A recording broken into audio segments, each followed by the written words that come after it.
Assalamualaikum warahmatullahi wabarakatuh. Yang saya hormati Pak Asep Purwoyudi Utomo SPD MPD selaku dosen pengampu mata kuliah umum Bahasa Indonesia dan teman-teman semuanya. Di sini kami kelompok 4 akan menjelaskan mengenai notasi ilmiah.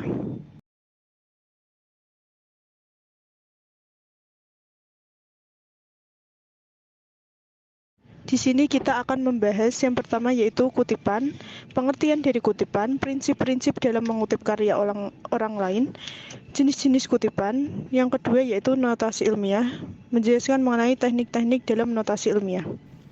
Yang pertama yang akan kita bahas yaitu kutipan. Apa itu kutipan?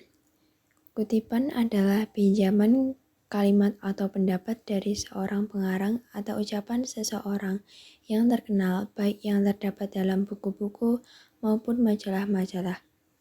Prinsip-prinsip dalam mengutip karya orang lain. Nomor 1. Apabila dalam mengutip sebuah karya orang lain ada tulisan yang salah ejaan dari sumber kutipan, maka sebaiknya biarkan saja apa adanya seperti sumber yang diambil tersebut. 2.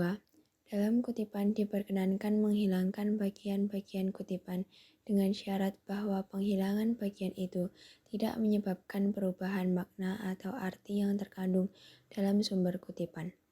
Caranya yaitu A. Menghilangkan bagian kutipan yang kurang dari satu alinea. Bagian yang dihilangkan diganti dengan 3 titik berspasi. B. Menghilangkan bagian kutipan yang kurang dari satu alinea. Bagian yang dihilangkan diganti dengan titik berspasi sepanjang garis, dari margin kiri sampai margin kanan. Jenis-jenis kutipan. Secara umum, kutipan dibagi menjadi dua. Yang pertama, kutipan langsung, yang terdiri dari kutipan langsung panjang dan kutipan langsung pendek. Dan yang kedua, kutipan tidak langsung. Dan sama yang terdiri dari kutipan tidak langsung panjang dan kutipan tidak langsung pendek. Yang pertama ada kutipan langsung. Kutipan langsung adalah pinjaman pendapat dengan mengambil secara lengkap kata demi kata atau kalimat demi kalimat dari sebuah teks asli. Seperti yang sudah disampaikan sebelumnya, kutipan langsung ada yang merupakan kutipan langsung pendek dan ada juga yang merupakan kutipan langsung panjang. Kutipan langsung pendek. Kutipan langsung pendek adalah kutipan yang terdiri dari 5 baris atau kurang. Penulisannya diintegrasikan langsung dengan teks yang mendahuluinya dengan menggunakan spasi ganda dan dibatasi oleh 2 tanda petik. Dengan contoh yang dapat dilihat yang sudah kami cantumkan dalam video ini. Berlanjut ke kutipan langsung panjang. Kutipan langsung panjang adalah kutipan yang panjangnya lebih dari 5 baris. Metode penulisannya dipisah dari teks yang mendahuluinya atau dari kalimat yang dibuat penulis sehingga membentuk paragraf baru dengan jarak antar baris 1 spasi atau 1,5 spasi dengan indents dari margin kiri 7. Contohnya dapat dilihat juga dengan yang sudah dicantumkan oleh kami dalam video ini. 2. Kutipan tidak langsung. Kutipan tidak langsung adalah kutipan yang diambil dari salah satu sumber dengan menggunakan gaya bahasa dan pola penyajian ala penulis.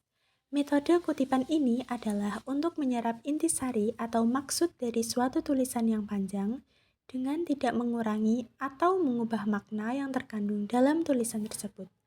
Oleh karena itu, kutipan tidak langsung harus dilakukan secara hati-hati, cermat, dan akurat, serta dilengkapi dengan identitas sumber kutipan yang jelas. Kutipan tidak langsung terdiri atas kutipan tidak langsung pendek dan kutipan tidak langsung panjang. Metode penulisan dalam kutipan tidak langsung sama dengan kutipan langsung. 2. Notasi ilmiah.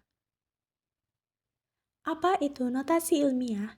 Notasi ilmiah adalah cara penulisan nomor yang mengakomodasi nilai-nilai terlalu besar atau kecil untuk dengan mudah ditulis dalam notasi desimal standar. Teknik yang digunakan dalam notasi ilmiah ada 3, yakni footnote, body note, dan endnote. Yang pertama ada footnote. Footnote sendiri adalah catatan pada kaki halaman untuk menyatakan sumber suatu kutipan dan pendapat. Footnote dibagi menjadi 3. Ada nomor footnote, bentuk footnote, dan footnote yang berkaitan dengan jumlah dan nama pengarang. D. ibid titik koma op titik c titik koma dan log titik c. 1. Ibid.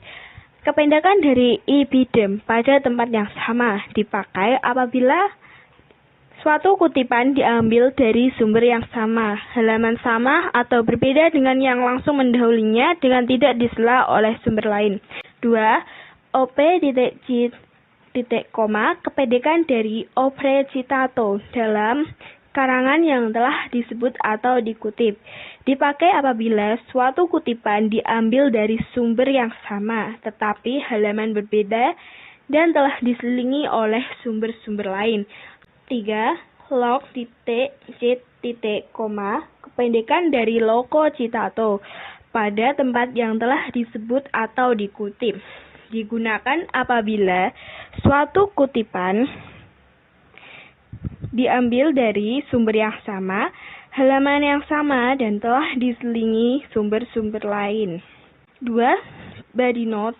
Pada teknik ini, sumber kutipan ditulis atau diletakkan sebelum bunyi kutipan atau diletakkan dalam narasi atau kalimat, sehingga menjadi bagian dari narasi atau kalimat. Pada body note, ketentuannya adalah sebagai berikut. A. Membuat pengantar kalimat sesuai dengan keperluan. B. Menulis nama akhir pengarang. C. Mencantumkan tahun terbit, titik 2, dan nomor halaman di dalam kurung. D. Menampilkan kutipan, baik dengan kutipan langsung maupun kutipan tidak langsung. 3. Endnote. Pada teknik endnote, nama pengarang diletakkan setelah bunyi kutipan atau dicantumkan di bagian akhir narasi, dengan ketentuan sebagai berikut. A. Membuat pengantar kalimat sesuai dengan keperluan. B. Menampilkan kutipan, baik dengan kutipan langsung maupun kutipan tidak langsung. C. Menulis nama akhir pengarang, tanda koma, tahun terbit, titik 2, dan nomor halaman di dalam kurung. Dan akhirnya diberi titik. Daftar pustaka. Daftar pustaka merupakan daftar yang tercantum secara spesifik dari berbagai buku, majalah, artikel, atau wawancara yang menjadi sumber bacaan atau acuan dan berhubungan secara erat dengan karangan yang ditulis. Daftar pustaka merupakan syarat mutlak yang harus ada dalam suatu karya ilmiah, baik dalam makalah, paper, skripsi, tesis, maupun disertasi.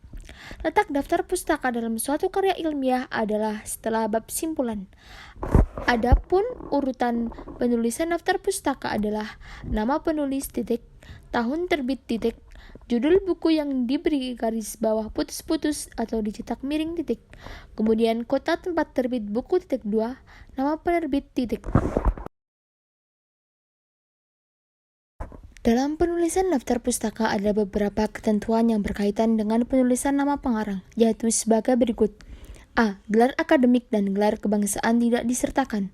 B. Penulisan nama pengarang atau penulis, baik dari kalangan Indonesia maupun penulis buku asing dibalik.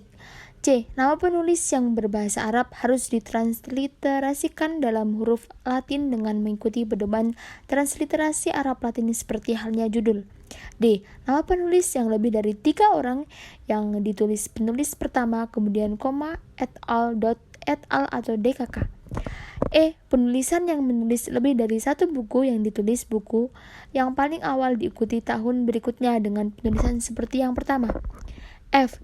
Jika dalam buku itu tidak bertahun, di belakang nama pengarang dicantumkan tanpa tahun.